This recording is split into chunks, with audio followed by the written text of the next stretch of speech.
picture, how much better it would be. And then I know. I'm sure of it. I've lived too long already. 1,043 people like this. 1. 5 days earlier.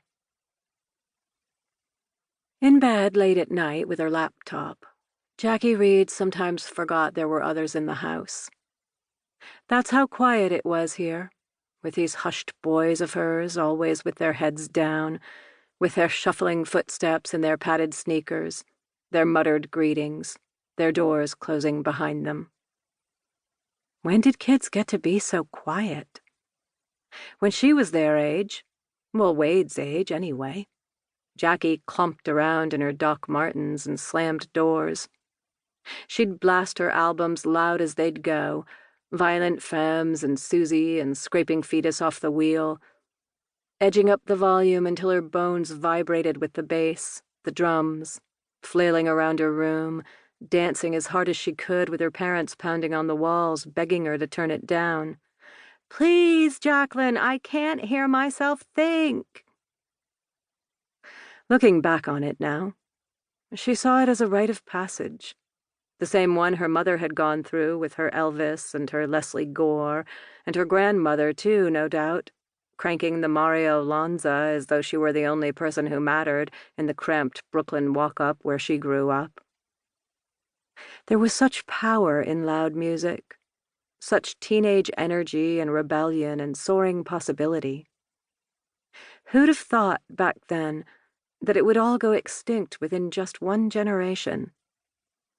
These days, teens plugged themselves into devices, headphone wires spooling out of their ears like antennae.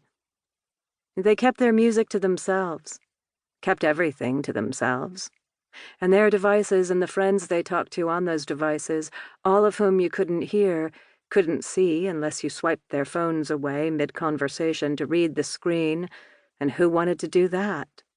Who wanted to be that mom? They shut you out.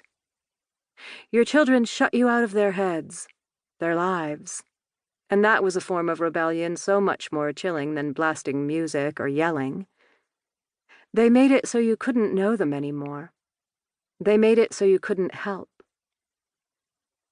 Just yesterday, she'd been making breakfast when Wade's phone had gone off like a bomb on the kitchen counter.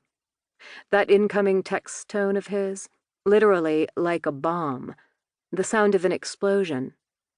When and why did he download that? Jackie had nearly jumped out of her skin, spattering bacon grease, hand pressed to her heart. The phone's case was missing. An accident waiting to happen, the latest broken screen of so many broken screens in this house. Why didn't her boys take better care of their things? Moving it back from the edge of the counter, Jackie had looked. The text had been from someone he'd nicknamed simply T. Leave me alone. The gut punch of those words. The intimacy of the single initial. Who was this person? A girl. How could she say that to Wade? What has he done? All those questions looping through her mind. And here, a day later, Jackie still didn't know the answer to a single one of them. Once Wade had retrieved his phone and left for school, she'd checked his long-abandoned Facebook page for cryptic posts from friends with T names, and dusted his room for evidence of a girlfriend. But not too deeply. She couldn't bear to hack his laptop or go through his drawers. She wasn't that mom. Casually, in the car on the way to his guitar lesson, she'd asked Connor, "Do you know if Wade has been fighting with any of his friends?" Connor had shaken his head and replied quietly, saying it to the car floor in his cracking, changing 13-year-old voice. "I don't really know too many of Wade's friends, Mom." Jackie sighed. She and Wade needed to talk. But not now. It was nearly midnight, and his third and final chance at the SATs was tomorrow, and he needed his sleep. Wade was looking so tired lately, she wondered if he ever really slept at all.